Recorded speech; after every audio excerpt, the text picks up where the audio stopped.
This section is called Civil War Days.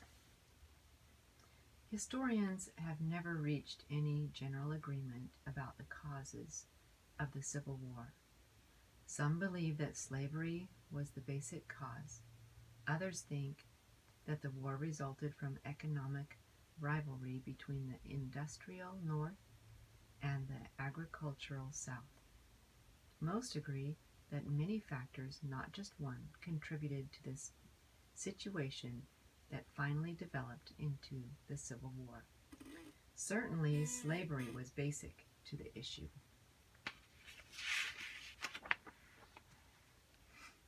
In 1860, the United States was composed of 18 states, free, and 15 slave states.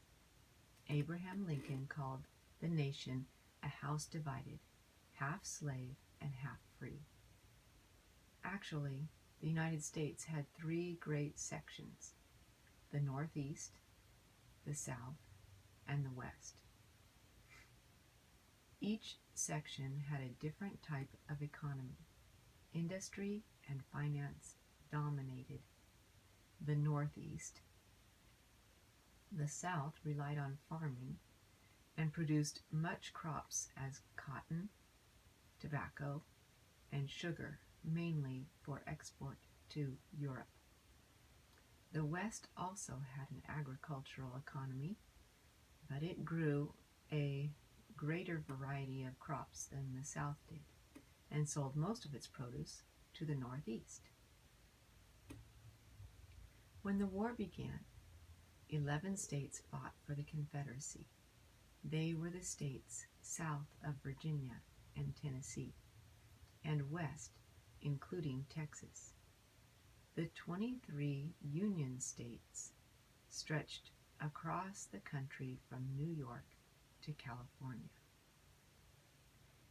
The terms the North and the South do not mean that all the people in these sections agreed among themselves. Many families were torn by divided loyalties, and close relatives often fought each other.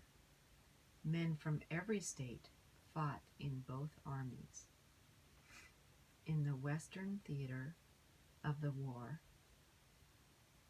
the North struck early and hard in order to seize and control the Mississippi River. Success would split the Confederacy into two parts. The Northern forces totaled 100,000. General Henry W. Halleck commanded in Missouri and western Kentucky. General Don Carlos Blue led the Union forces in eastern Kentucky.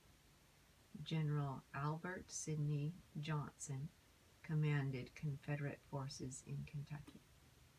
His command included an army in Arkansas under General Earl Van Dorn. The Southern forces in this western region numbered about 70,000. The center of the Confederate line rested on two forts, Henry on the Tennessee River and Donelson on the Cumberland River.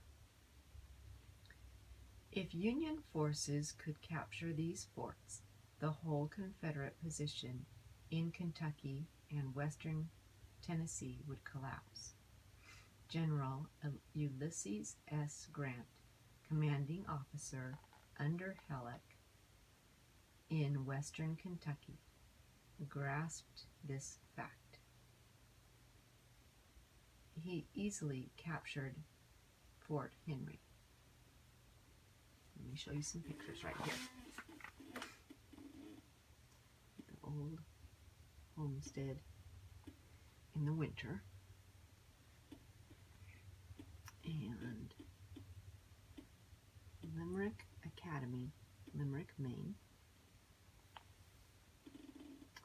And lo, as he looked when he enlisted enlisted in the Civil War.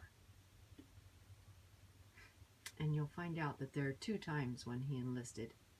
I don't know if that's the first time or the second time. Most people think it's the first time. Okay. He easily captured Fort Henry. Oh, wait, here's another picture. This is just a drawing of what the the 2nd U.S. Cavalry in regular U.S. Army unit. It dressed in overcoat with cape, carried saber, repeating carbine pistol.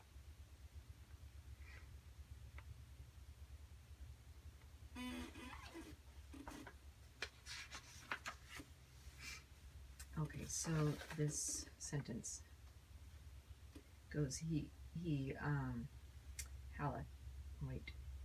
Ulysses S. Grant, commanding officer under Halleck, he easily captured Fort Henry in February 1862 with the support of a fleet of ironclad ships. Grant then moved against Fort Donelson. The Confederate commander, General Simon Bolivar Buckner, asked for the best terms of capitulation.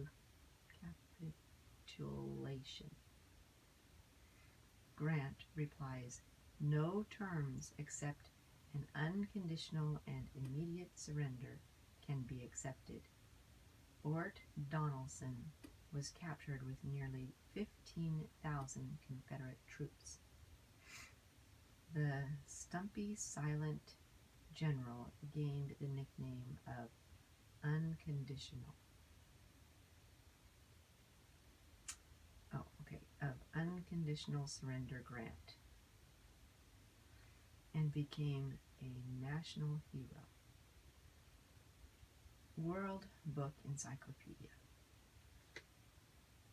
Fort Henry and Fort Donelson were very important, as already stated. The first was situated on the right banks of the Tennessee River, and the second on the left banks of the Cumberland. They had been erected by the Confederates in 1861. They controlled avenues of approach to the central and southern states. During the charge at Fort Henry and through days and nights in the trenches at Fort Donelson, my father stood side by side with his cousin, who had left his home and friends for the cause of the Union.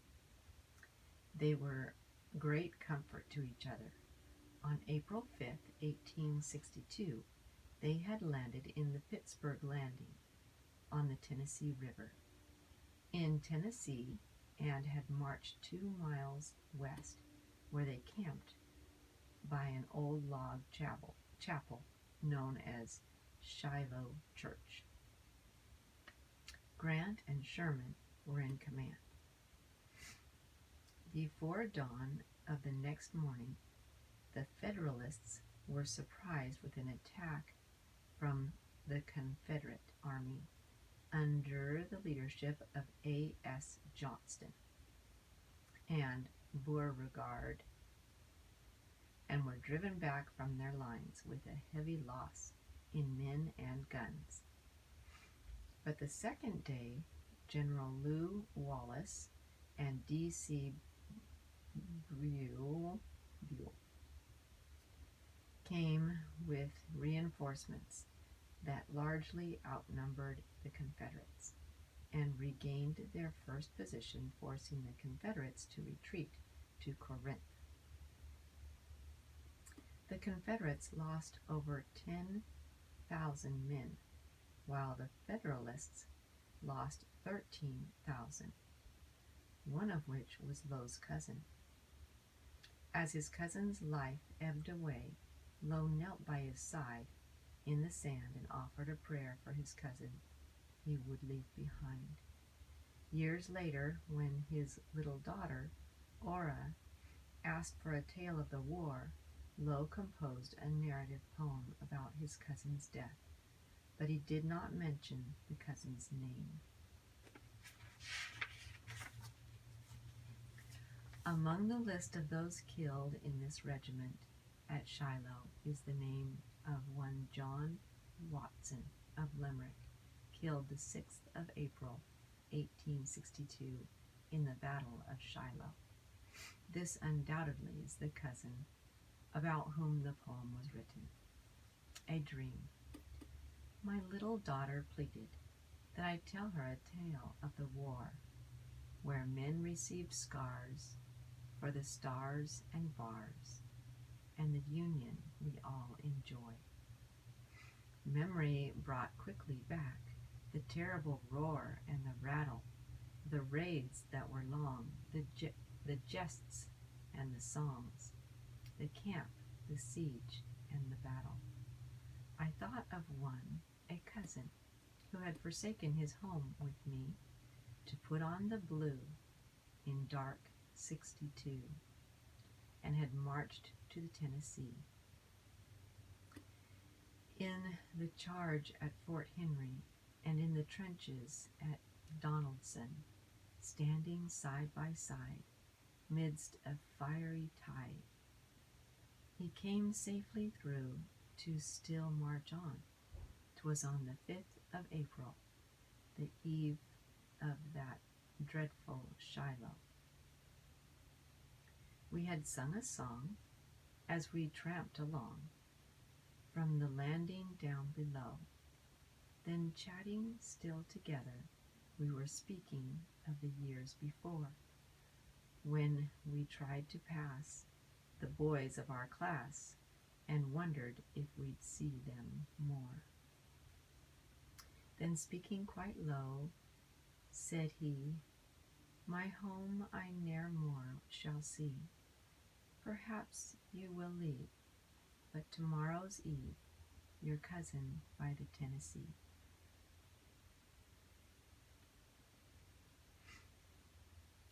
For I dreamed last night we stood in a terrible fiery shower, and the flames round me flew, and never harmed you, but I fell beneath their power. The scorching heat was dreadful, as we stood in that fiery sea. With a cry I awoke from the flames and smoke, at the sound of the revelry. At night we lay together near the waters of the Tennessee. Then before the dawn we woke at the alarm of the advancing enemy. That day, when forced from cover under a merciless hail of lead, together we sank at the river's bank, while all around us lay the dead. Buell is coming, he shouted, as I handed him my bruised canteen. He took it and drank, returned it, and sank suddenly down, the dead between. A red stream neath his visor showed why he uttered no cry. I knelt in the sand as I grasped his hand, and midst the dying watched him die. That night with a broken mess pan, I there hollowed his grave in the sand, and at break of day I left him to lay at rest in peace in that southern land. Lowe would not be 17 years of age until the following September, and his father felt that he would be much better off in school than in the army. The mother was very much upset and grieved a great deal. An older brother, Daniel, had enlisted in the 32nd Infantry. So David Jr. set about the task of getting the underage boy out of the service. In June 1862, Mr. Bean, a minister, was sent to bring Lowe home. Lowe, with his brothers, worked hard the remainder of that summer and the next year, harvesting, cutting, and hauling wood, breaking horses, and practicing marksmanship. In the fall of 1863, Lowe entered the academy for his graduating year. During the evenings, he taught an adult class in the 3 R's. In November and December of 1863, Captain Samuel H. Libby was recruiting boys of Limerick and surrounding settlements for a cavalry company. Lowe's father had heard him say that he intended to return to the army when he was of age. So, David Jr. went to his son as Lowe was returning from school, and told him that if he intended to return to the army, that he, David Jr., his father, would like him to be with his hometown group under Captain Libby. Andrew J. Woodman of Saco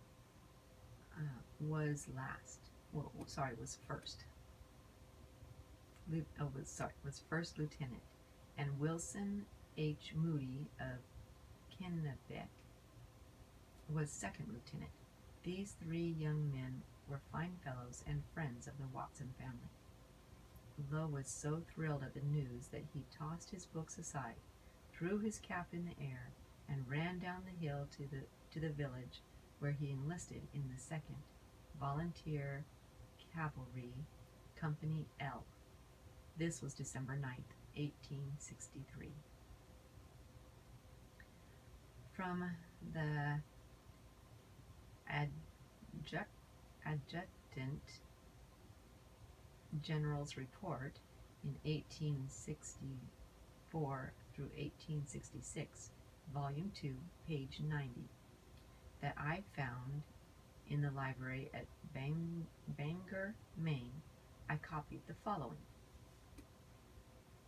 Lorenzo Dow Watson, age 18, of Limerick, Maine, was mustered into the United States service, December 24th, 1863.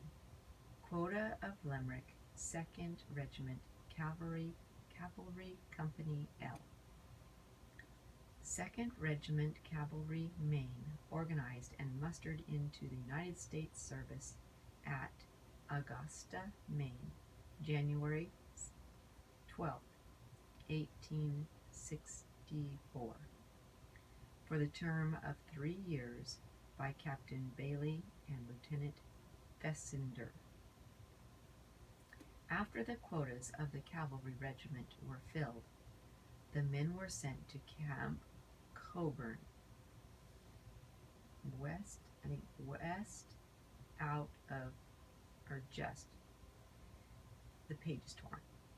just out of Augusta, Maine, where they were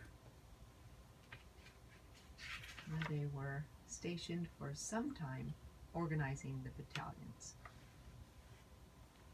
There's some pictures.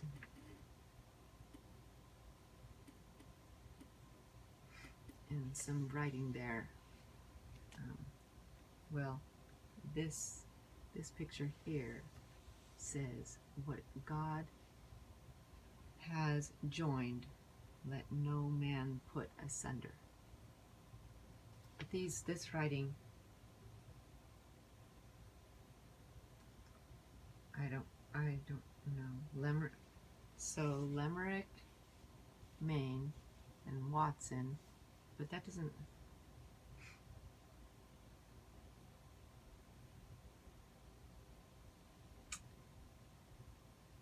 something. Yeah, looks like it was from a letter because there's a stamp. A regiment has several companies, usually commanded by a colonel. In the United States, it formally consists of 3 battalions. A battalion in the United States Army usually has 5 companies, but must have at least 2. They are usually commanded by a major and form part of a regiment. While Lorenzo was stationed at Augusta, Maine, he wrote members of his family. Following is a letter written to his sister Alice. Oh, okay, there we go. January 24th, 1864. No wonder. Okay. I think that says Miss Alice. Miss Alice J. I think she's Alice Jane. Wait, I have it right here. Alice Jane, yeah. So that was written and postmarked January 25th. And this, he has it dated Camp Coburn, January 24th, 1864. All right, we figured something out together.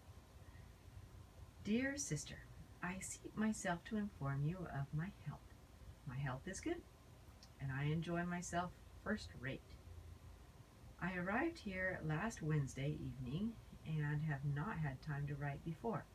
Now, I have written to Clara and Stephen last night. We have drawn our overcoats and equipment, but have not drawn our horses. We expect our bounty next week. Tell Father that I have got my watch and that I expect to come if they stay here long, as we expect to. The 1st Battalion is ordered to start a week from next Monday, and we are in the 3rd Battalion, so we do not expect to start for some time. I can think of no more to write now, so I must close. Tell Mother that I am well and like it. Write as soon as you get this, and tell all the boys to write direct to Lorenzo D. Watson, Camp Coburn, Augusta, Maine, Company L, 2nd ME Cavalry, from L.D. Watson. Stephen, yeah, it's one of the brothers. And Clara is one of his sisters. Following are bits of a letter written by Clara's daughter, Alma Pendexter Hayden, an internationally known poet. The letter was written to me in 1924. Me is Alma. She's, Lorenzo's sister. It's 90, okay, this is in quotes, 90 Wolferland Boulevard, Toronto, Canada, December 2nd, 1924. Dear cousin,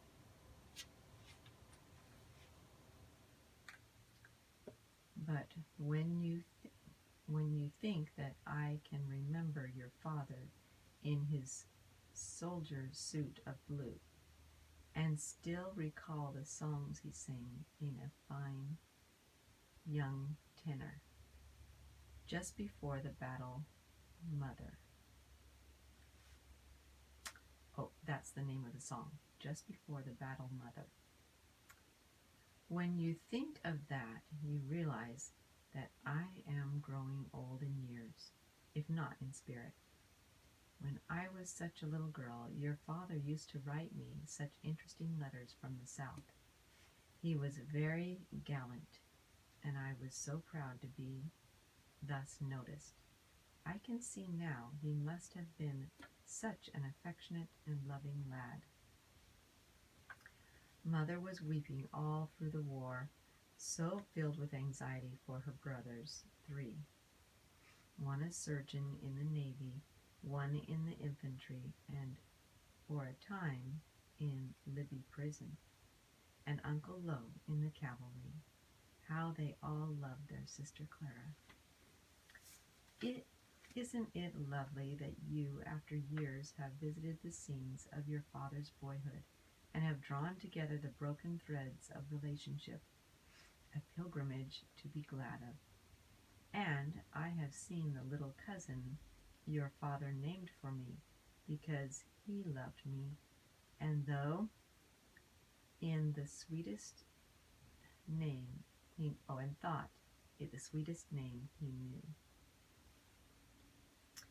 The little flag. Okay, so these are cousins. So Alma Pendexter is an internationally known poet. She wrote this letter to her cousin Alma Gertrude, who put together this book. And so here's a poem of Alma's cousin, Alma Pendexter Hayden. The little flag. A little flag of stars and stripes he bore one summer day, while marching proudly to the drum with soldier boys to play.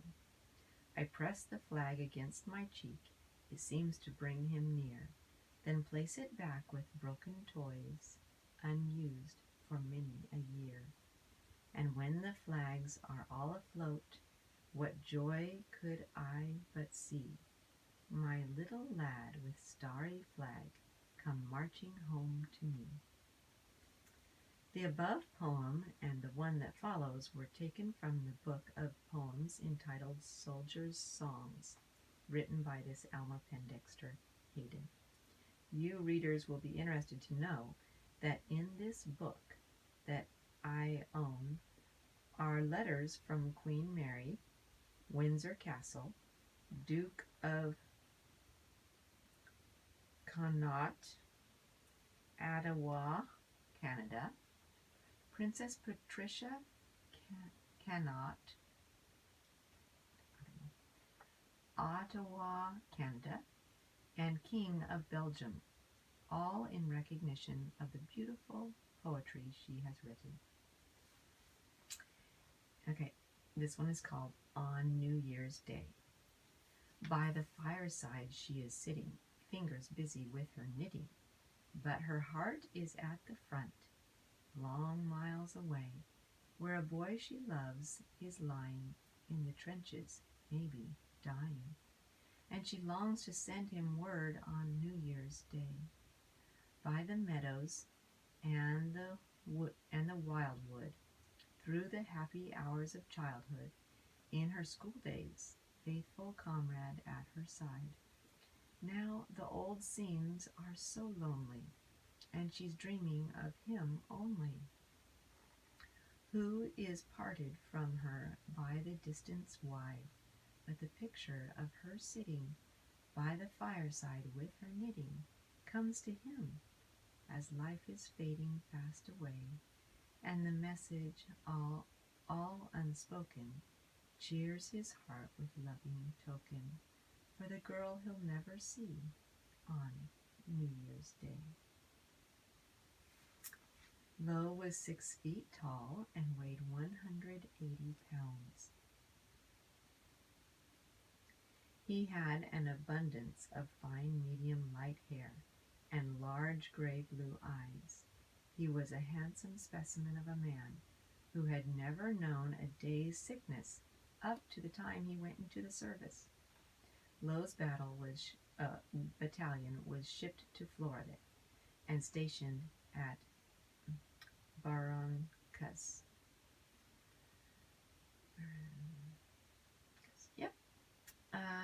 The men suffered not only from the change of climate and suffocating conditions, but their diet consisted mostly entirely of cornbread and bacon. The bacon was kept in large wooden casks, and when opened, gallons of grease had to be poured off before a slab of bacon could be fished out.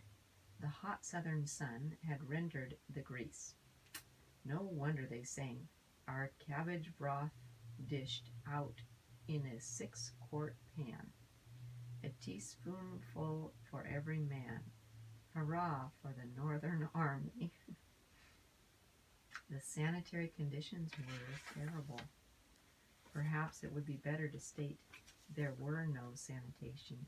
There was no sanitation. The only way the soldiers got relief from the vermin that covered their bodies and their clothes was by heating rocks at the camp, laying their clothes on one hot rock and rolling another heated rock over the cloths. Because of the extended marches through the swamps and around the Everglades of Florida, and because of their diet, nearly every man of this regiment contracted malaria and developed scurvy, thus cutting each life short, as records show. Nearly every soldier of this regiment died before he was 50 years old. Lowe was an uncomplaining sufferer from malaria the rest of his life. I'm going to stop there for a little while. Okay, take care.